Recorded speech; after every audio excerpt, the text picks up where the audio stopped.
Children, like an empty cup, look to us to fill them up with purpose and with praise. And if we do our job just right, it lasts throughout their days. With lessons about life and learning from a book, planning what is best for them and knowing where to look.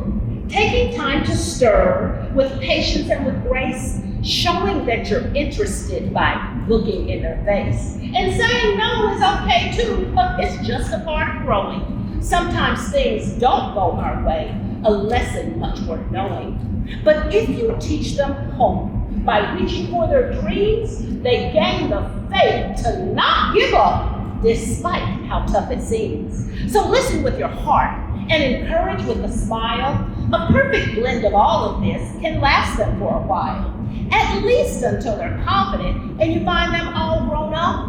And just to think your work began with first an empty cup.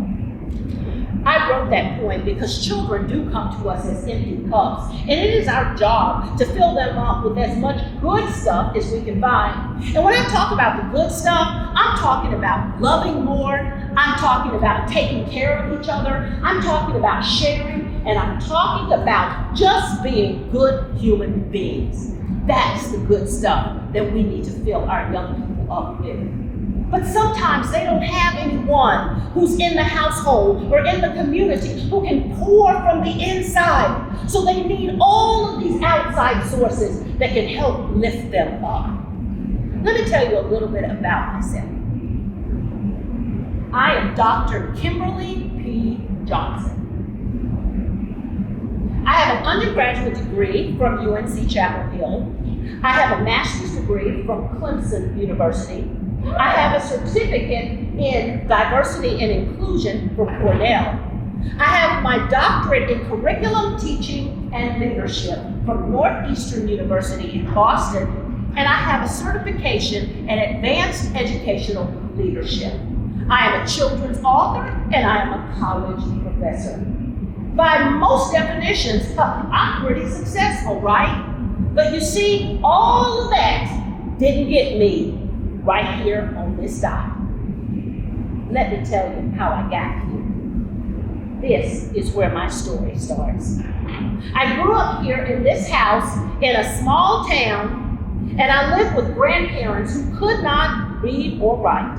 But they were adamant that their children and their grandchildren were going to get a great education, because my grandpa always said, if you get it up here, nobody can take it from you.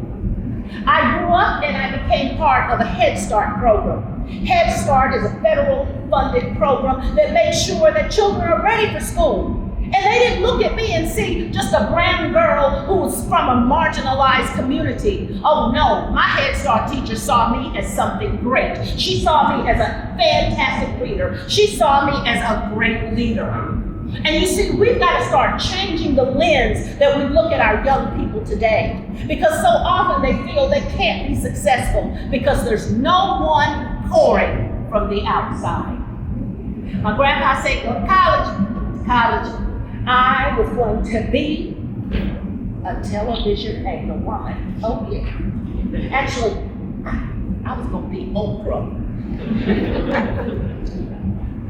I got into television and I didn't like it. Every story I covered was robbery, rape, and murder. And let me tell you this, ladies and gentlemen, when you surround yourself with negative people, oh, guess what? You become a negative person too.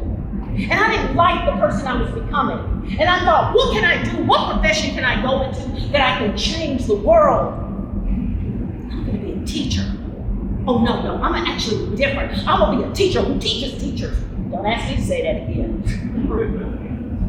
I wanted to teach teachers because I had teachers all around me. And even though my grandfather wasn't a teacher, he was the smartest man I knew, because he told me, if you get it up here, nobody can take it from you. So I needed to inspire educators to believe in themselves first, and then believe that they could pour into the young people that we serve every single day.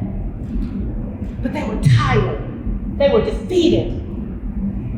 But I had some energy from something that was planted inside of me oh so long ago, that intrinsic motivation that made me get up when I didn't want to get up, that made me stand up tall and advocate for myself when I didn't want to because I was too scared. But my grandpa wouldn't let me just sit by because he said, if you get it up here, nobody can take it from you. So he knew I was smart enough to advocate for myself. Even when he didn't understand what the letters from school said, I read them to him. And he said, we got this. And the world saw him as a marginalized man working in a factory. The world saw my grandmother as a domestic worker. But I saw them as heroes because they believed in me. Where is our belief in our young people today? How do we inspire them if there's no one out there inspiring? We've got so much work to do. We've got so many lives to change and impact. I got into education because I wanted to make a difference, because I wanted to change the world. And that seems like a big thing to do, right? But when I first got into education, I was defeated. There was so much work to do. And I just didn't know if I was cut out to be this educator that I thought I wanted to be. So I thought, what profession can I go into that when people see me, they'll get excited? What profession can I get into that I can change the world? What profession can I get into that I can make this a great land? I'll be a flight attendant, yeah. So I went off and started working for a major airline. And let me tell y'all, all those miserable people I was telling you about that I tried to get away from, they traveled.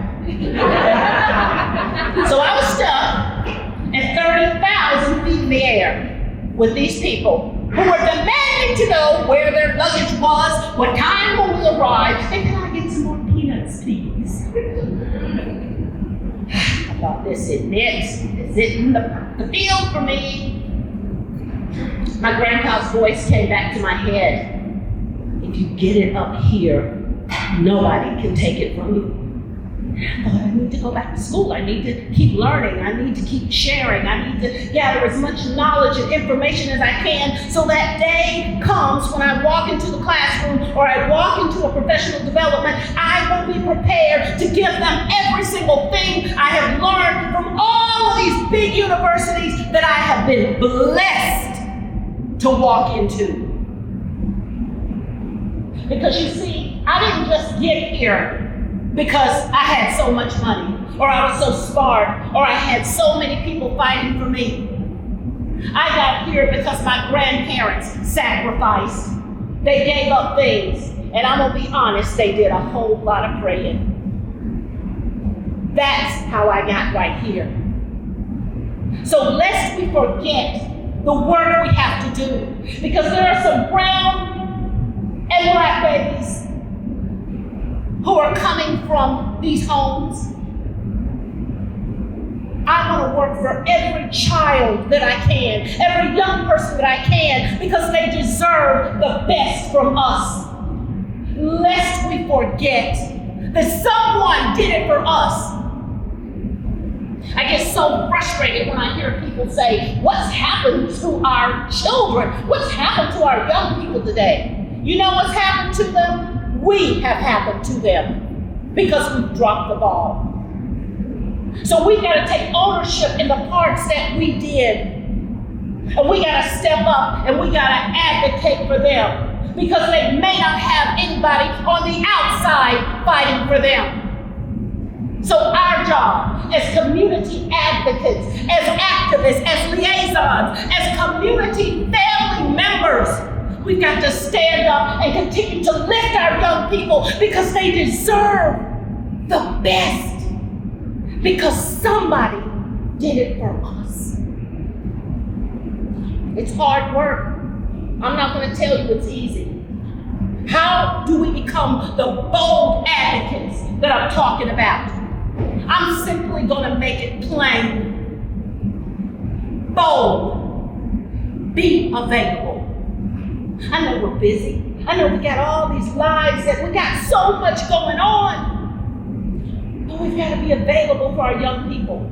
We've got to be there in case they just need somebody to talk to, or to listen to them, or to share ideas with.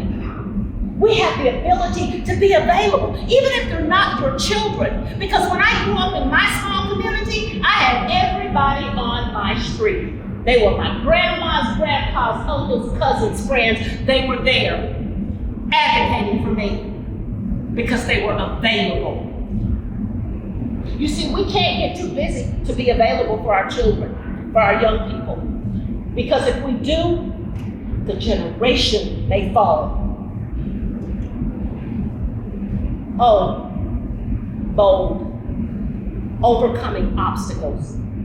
We all have stuff. We all got things we got to carry around. Oh, the world is a rough place right now. But the more we can teach our young people to overcome the challenges they face, the more we can encourage them to just take a chance, a safe risk every now and again. We empower them to be great innovators. We do everything for our children because we love them. But we're also doing too much for them because we don't give them the opportunity to be independent. I go into systems and schools and I watch teachers. They are so loving and caring, but they do everything for our babies. They wipe their nose, they put on their shoes, they put the straws in their juice boxes. We've got to get back giving our children autonomy, because that's going to make them believe that they can be great, that they can be strong, that they can be independent, that they can be smart. That's how we lift them up from the outside. L, leadership matters. And I'm not just talking about leadership within the community. I'm not just talking about leadership in the house. I'm talking about global leadership. Are you building leaders who can go out there and fix some of the problems that we have to take charge of that we've left for them? Environmental issues. Are we equipping them to change those things? Social justice. Are we giving them the tools to be advocates for each other? Are we promoting diversity and inclusion? Because you see, diversity and inclusion. So we have to make sure that we are preparing them to be global leaders. Leadership matters. Dig. Dig, dig, dig, dig.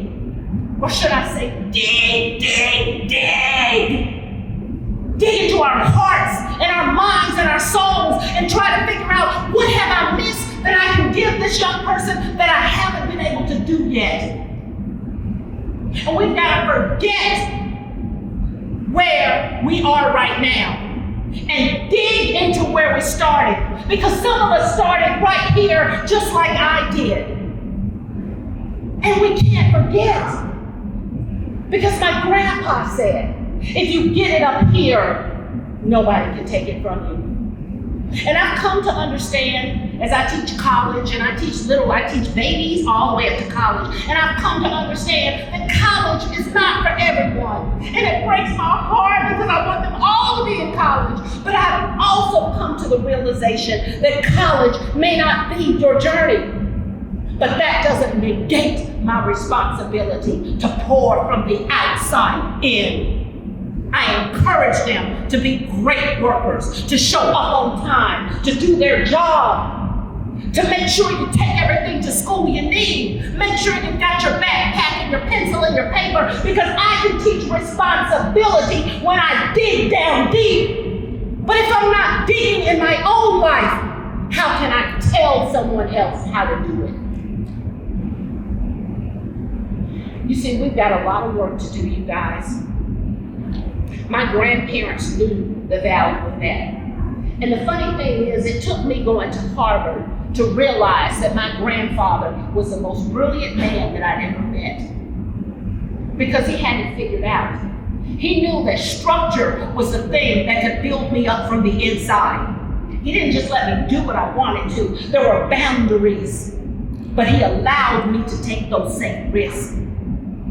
So we've got to give our children the opportunity to take those safe risks, but at the same time, be there to walk along the path with them in case they fall down. And that's okay too, because I can help lift them up. And then maybe the next time I don't have to work as hard to pick them up because they start getting up on their own. And that's all we can hope for as communities, as parents, as human beings, is to help encourage our young people to believe that they can be great.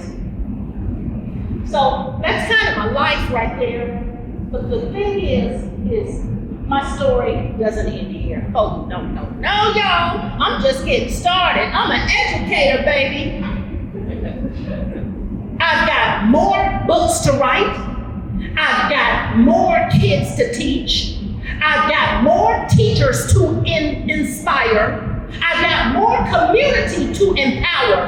And I've got more parents to praise. And I implore you to do the same. Because that's how we're all going to get to success. You see, if just some of us become successful, we haven't done a thing. It's not until we all can make it and that we all take a part in lifting up our youth that we become successful.